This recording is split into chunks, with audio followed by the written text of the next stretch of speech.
అదే RTV app వార్తల్ని క్షణాల్లో చదివే అవకాశం ఉంటుంది. ఒక న్యూస్ పేపర్, ఒక టెలివిజన్ ఛానల్ మీ చేతుల్లో ఎప్పుడూ ఉంటాయి.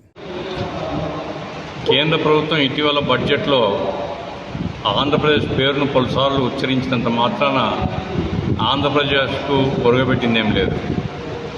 ఇప్పుడు విశాఖపట్నం స్టీల్ ప్లాంట్ ఉంది.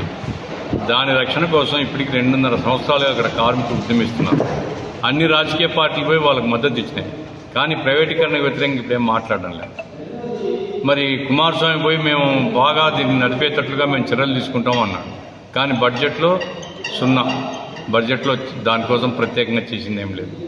అట్లాగే ఈ రాష్ట్రంలో ఉన్నటువంటి ఒక పెద్ద ప్రభుత్వ పోర్టు విశాఖపట్నం పోర్టు, దానికి ఇచ్చేటువంటి ఆర్థిక సహాయాన్ని తగ్గించేసినారు. విభజన హామీల అమలుకు ఎలాంటి వాగ్దానం కేంద్ర ప్రభుత్వం చేయలేదు.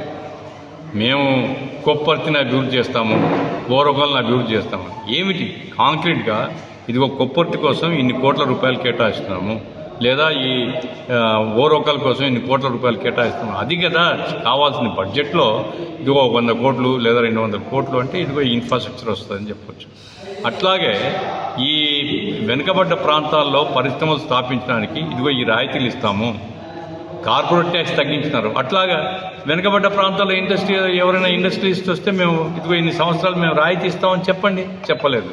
కాబట్టి కేంద్ర ప్రభుత్వానికి ఆంధ్ర రాష్ట్రం యొక్క ప్రగతి, ఆంధ్ర రాష్ట్రాన్ని ప్రత్యేకంగా అభివృద్ధి చేయాలనే విషయంలో మాత్రం అమరావతికి సహాయం చేసిన కూడా అప్పు తప్ప, ఇప్పుడేదో గొప్పలు చెప్పుకున్న సంఖ్యలు కొట్టుకుంటున్నారు. అరే అప్పు తీసుకుని రావడం ఏం గొప్పతనం నాకు అర్థం కాలే.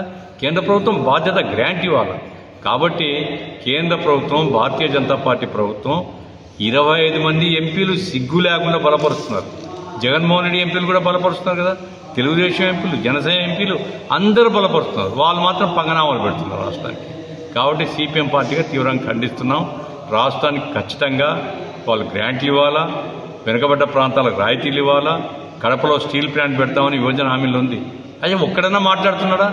కడప స్టీల్ ప్లాంట్ పెడితే ఒక 10,000, 20,000 ఉద్యోగాలు వచ్చినాయనుకోండి, రాయలసీమ అంతా బాగుపడతాం కదా, అనేక మంది పేద కుటుంబాలు బాగుపడతాయి. అటు ఆ వైపు ఆలోచన లేదు, ఆ వైపు మాట్లాడే దిక్కు లేదు. చంద్రబాబు నాయుడు గారు కూడా మరి బలపరుస్తున్నారు. ఏమిటి నా అవసరము? ఓకే, బలపరుస్తున్నారు. బలపరిచే సందర్భంగా నీ మీద ఇంతమంది ఆశలు పెట్టుకున్నారు. 164 స్థానాలు ఎందుకు ఇచ్చారండి? నీ గొప్పతనం కాదు. ఈ రాష్ట్రానికి న్యాయం జరుగుతుంది, ఈ రాష్ట్రం తరఫున అడగడం లేదు. జగన్మోహన్ రెడ్డి లొంగిపోయినాడు కాబట్టి నీకు ఓట్లు వేస్తారు. నువ్వన్న అడుగుతావా అంటే అడగడం లేదు. కాబట్టి ఈ 2 ప్రధాన పార్టీలు కూడా వాళ్ళ బాధ్యత నిర్వహించడం లేదు. అయితే మేము చాలా చిన్న పార్టీ, మేమేదో వాళ్ళతో పోటీపడే పార్టీ అని మేము చెప్పుకోవడం లేదు. మా శక్తి మేరకు అన్ని జిల్లాల్లో కూడా విస్తృత సమావేశాలు జరిపి ఆయా జిల్లాలో ఉండేటువంటి ప్రజా సమస్యల మీద మరిన్ని వీడియోస్ కోసం ఛానల్ ని సబ్స్క్రైబ్ చేయండి. లేటెస్ట్ అప్డేట్స్ కోసం వాట్సాప్ ఛానల్ ని ఫాలో చేయండి. అండ్ లింక్ డిస్క్రిప్షన్ లో ఉంది.